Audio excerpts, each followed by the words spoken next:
બાપ દીકરી વચ્ચેનો પ્રેમ। ગામડાની મારા ભાઈબંધની બહેનના લગ્ન હતા અને મારા મિત્રએ મને બોલાવ્યો હતો કે ફેનિલ, કાલે સાંજે 4 વાગે આપણી રૂપાની વિદાય છે, તો તું સાચવી લઈશ? મેં કીધું કેમ, કંઈ પ્રોબ્લેમ થયું કે શું? તો કે ના, હું રૂપા મારી દીકરીને બહુ પ્રેમ કરું છું અને હું વિદાય ન જોઈ શકું અને મને અટેક આવી જાય તો મારી દીકરીનો પ્રસંગ બગડે તો બાપની વેદના શું? તો મેં જલ્દબાજીમાં હાથો પાડી દીધી, પ્રોમિસ પણ કરી દીધું। પછી જે ઘટના ઘટી છે ને 4 વાગે, સાંભળજો બાપની વેદના શું છે।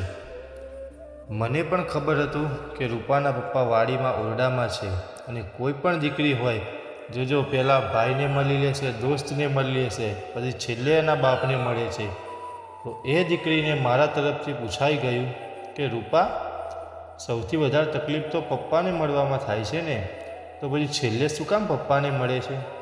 તો રૂપાએ મસ્ત જવાબ આપ્યો કે આ દેશની બધી દીકરીઓ છેલ્લે એટલે એના બાપને મળે છે કે એને ખબર છે કે એના બાપને મળ્યા પછી બીજાને કોઈ મળ્યા જેવી નહીં રહે। અને હા, હવે 4 વાગ્યાને બધાને સામું જોવે છે કે મારા પપ્પા ક્યાં છે?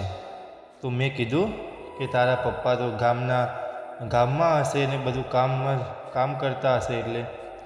પણ રૂપા કે તમે બહાના ના કાઢો, હું મારા પપ્પાને મળ્યા વગર તો નહીં જ જાઉં અને જાનની વિદાયનો સમય વીતતો જાય છે।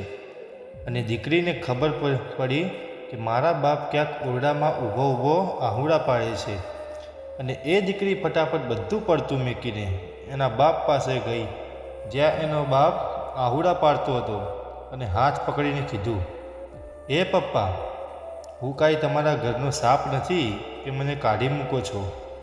ઘરમાં મહેમાન આવે તો તમે વળાવવા જાઓ છો, 2 દિવસ રોકાય એને પણ તમે વળાવવા જાઓ છો।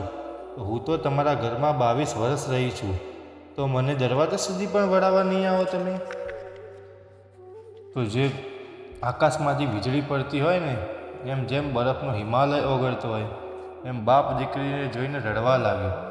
આ જગતનું કોઈ ત્રેવડ નથી કે છાના રાખી શકે, કેમ કે આ જગતમાં કોઈ એક બાપ જ હોય છે અને એક દીકરી જ હોય છે જેના બાપને આટલો પ્રેમ કરે છે।